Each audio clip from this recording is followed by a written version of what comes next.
Lengua materna español. Primer grado. Bloque 2. 5. Escribir un cuento. ¿Yo escritor? Bienvenidos a su programa Cocina de Autor. En su sección Esta palabra ya se coció, queda con ustedes Pepe Papa. Amigos y amigas, ¿han practicado la escritura de cuentos? ¿Les gustaría conocer estrategias para escribir una trama coherente? Hoy les tengo una receta para chuparse los dedos. Estrategias para escribir la trama de un cuento. ¿Trama? Sí, trama. Es decir, los hechos, los acontecimientos de una historia narrados de manera ordenada. Antes de cocinar este platillo, es importante mencionar que al enfrentar la hoja en blanco para escribir un cuento, resulta provechoso hacer ejercicios de escritura. Por ejemplo, ir al baúl de los recuerdos, elegir una anécdota personal y contarla por escrito, o tener una libreta de notas y apuntar todas las ideas y experiencias que se nos vayan ocurriendo en un día. Los ingredientes son la definición del contenido, es decir, sobre qué vamos a escribir, el orden del contenido, que es el ingrediente que nos da la estructura de nuestra historia, el objetivo de la narración, es decir, a dónde queremos llegar con nuestra trama y cuál será la conclusión de la historia. Es importante considerar 3 procesos de cocción: planificación, revisión y corrección. Definición del contenido, orden del contenido y objetivos de la narración. ¿Con eso podemos escribir una buena historia? Sin duda, el primer paso es seleccionar e incorporar nuestro ingrediente. Por ejemplo, definición del contenido. En este caso, vamos a escribir sobre una cocinera que quiere concursar en un importante festival de gastronomía.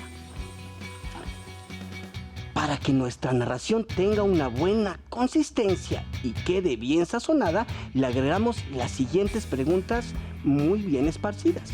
¿Quién es el protagonista? ¿Quiénes son los demás personajes y qué hacen? ¿Qué hace o qué quiere hacer el personaje principal? Hay que cuidar que las acciones del personaje principal sean coherentes y que la ambientación concuerde con el tipo de personajes y con la historia que se cuenta. También hay que cuidar que el lenguaje que se utilice sea acorde con el momento en que se ambienta el cuento. Si la historia se desarrolla en el siglo XIX, los personajes, a menos que el texto sea paródico o absurdo, deben hablar con el lenguaje de esa época. El siguiente paso para la preparación es agregar el orden del contenido. En este punto ordenamos lógicamente los hechos, las motivaciones y las acciones del personaje principal. Que los hechos se vayan sucediendo de forma lógica significa que todo lo narrado tiene un antes del que proviene y un después al que se dirige. Por ejemplo, desde joven la cocinera deseaba ir al festival en el que participó su bisabuela y ser tomada en serio por su familia. El paso siguiente es integrar el objetivo de la narración. Para sazonar este ingrediente, le agregamos la siguiente pregunta, que es un condimento muy especial: el secreto de mi abuela. ¿Qué le ocurrirá al personaje principal? Este ingrediente le va a dar un sabor exquisito al guisado y coloca al personaje principal en la dirección adecuada para llegar al fin de la trama. ¿Y por qué es tan importante esta pregunta? Porque detona la historia, la situación central que se debe resolver al final. ¿Cómo concluirá el cuento de la cocinera? ¿Logrará su objetivo? ¿Por qué es necesario revisarlo? Para verificar la ortografía, comprobar la coherencia del texto y confirmar que las acciones de los personajes tengan un orden lógico y que el final sea verosímil, es decir, que corresponda con el subgénero en el que se escribió el resto de la obra.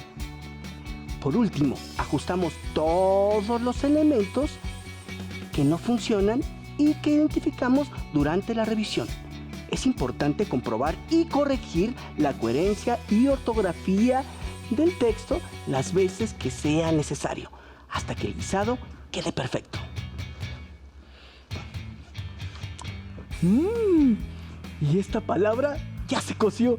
Felicidades, Pepe, por un guisado tan exquisito. Este fue su programa Cocina de Autor.